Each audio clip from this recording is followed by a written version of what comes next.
नहमदुहु व नुसल्ली अला रसूलिहिल करीम। अऊज़ु बिल्लाहि मिनश शैतानिर रजीम। बिस्मिल्लाहिर्रहमानिर्रहीम। रब्बिश्रह ली सदरी व यस्सिर ली अमरी वहलुल उक़दतम मिन लिसानी यफ़क़हू क़ौली। इस दुआ को जो मैं हमेशा पढ़ती हूँ, इसको ज़रूर ही याद कर लें, क्योंकि ये वो दुआ है जो हज़रत मूसा अलैहिस्सलाम को अल्लाह ताला ने सिखाई। सूरह ताहा में आती है ना, इसकी आयत तकरीबन 22 से 24 तक ये हैं।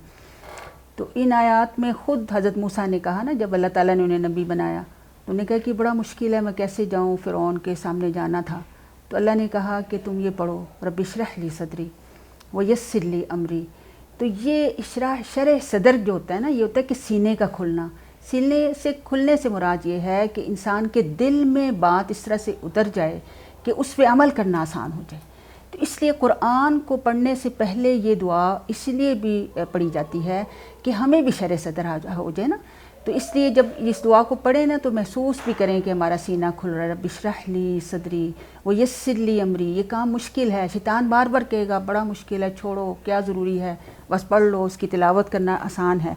लेकिन फिर बार बार हमने कहना यस्सिर ली अमरी, अल्लाह से मदद मांगनी है। अल्लाह ताला इस काम को हमारे लिए आसान कर देगा और इसके लिए हमारा जो है वो हमें करना जो है आसान हो जाएगा। और फिर देखें कि इसी सूरत में, सूरह ताहा में ही अल्लाह ताला ने फिर नबी सल्लल्लाहु अलैहि वसल्लम को ये भी हुक्म दिया कि कुल रब्बी ज़िदनी इल्मा, कि तुम ये कहो कि मेरे रब मेरे इल्म में इजाफ़ा फरमा। तो रब्बी ज़िदनी इल्मा, अगर कोई चीज़ याद ना हो तो ये याद करने की दुआ है। इसलिए ये दुआएं भी साथ साथ याद करते जाएं कि रब्बी, जब समझ आए कि ये चीज़ याद नहीं हो रही तो साथ ही पढ़ें रब्बी ज़िदनी इल्मा। तो ये हाफ़ज़े के लिए भी दुआ है और इल्म में इजाफ़े की जो है ये दुआ है। अब हम देखते हैं कि तावुज़ को हमने सीख लिया अल्हम्दुलिल्लाह, उसकी अहमियत भी हमने देख ली। और ये वो दुआ है जो अल्लाह ताला ने ख़ुद अपने बंदों को सिखाई और उन्हें पढ़ने का हुक्म भी दिया। इसके बाद हम फिर पढ़ते हैं बिस्मिल्लाहिर्रहमानिर्रहीम। इसको ज़रा अच्छी तरह से सीख लें, इसको पढ़ना सीख लें। बिस्मिल्लाहिर्रहमानिर्रहीम, बिस्मिल्लाहिर्रहमानिर्रहीम। इसका तर्जमा हम पहले देखते हैं। लफ्ज़ी तर्जमा देखें कि बी जो है, हमने पहले भी पढ़ा कि बी का मतलब क्या है, साथ। और इस्म उर्दू का लफ्ज़ है और इसमें क्या नाम को कहते हैं। तो साथ प्लस नाम, अल्लाह, इसको आप सीख चुके हैं। ये देखिए, ये रेपिटिशन होती है और आप अल्लाह का पूरी तरह से सीख चुके हैं। अर्रहमान, अर्रहमान जो है ये अल्लाह का सिफाती नाम है और इसका रूट क्या है, रहम, राहामीम, इस बहुत रहम करने वाला। और फिर आगे क्या है, अर्रहीम, इसका तर्जमा वही रहम वाला ही है, लेकिन इसका तर्जमा आम तौर पे हम करते हैं कि बहुत मेहरबान।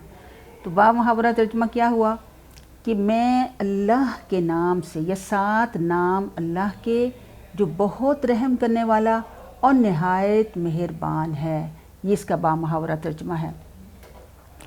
आप देखें कि आम तौर पर हम इसका तर्जमा करते हैं कि मैं शुरू करता हूँ अल्लाह के नाम से।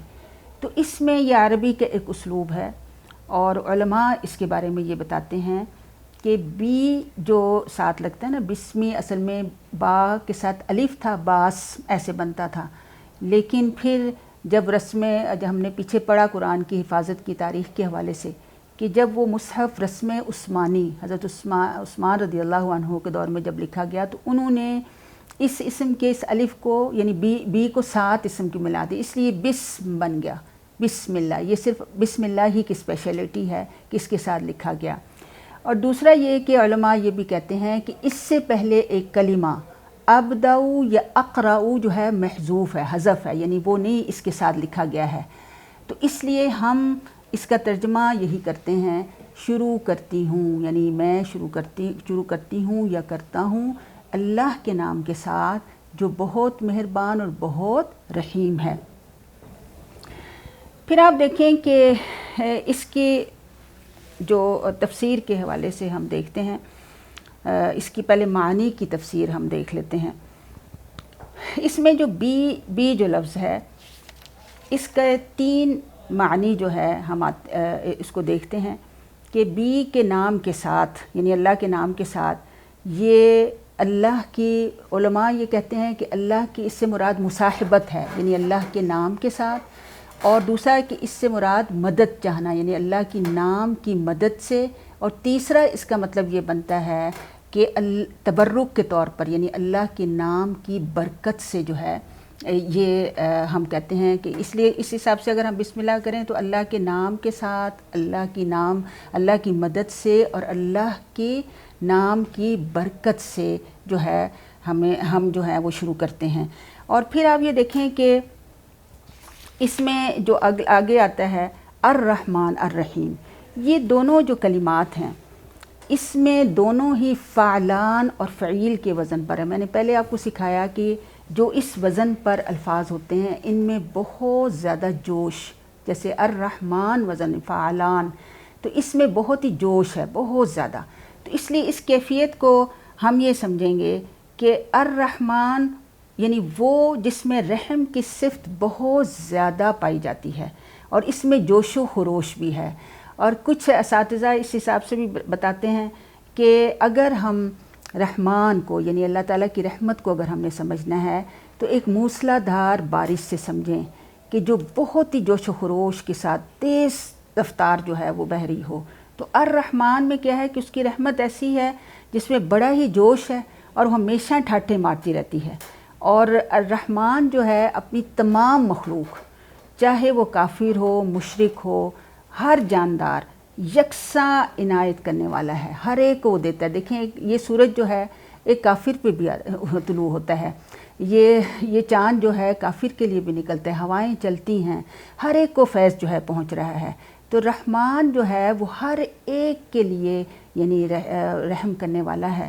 اور اس کے ساتھ ساتھ الرحیم جو ہے یہ وہ پیچھے جو ہم نے پڑھا فعیل کے وزن پر، جیسے پیچھے شیطان کی صفت پڑھی رجیم، تو اس میں ہم نے پڑھا کہ اس میں ایک کنٹینیوٹی ہوتی ہے۔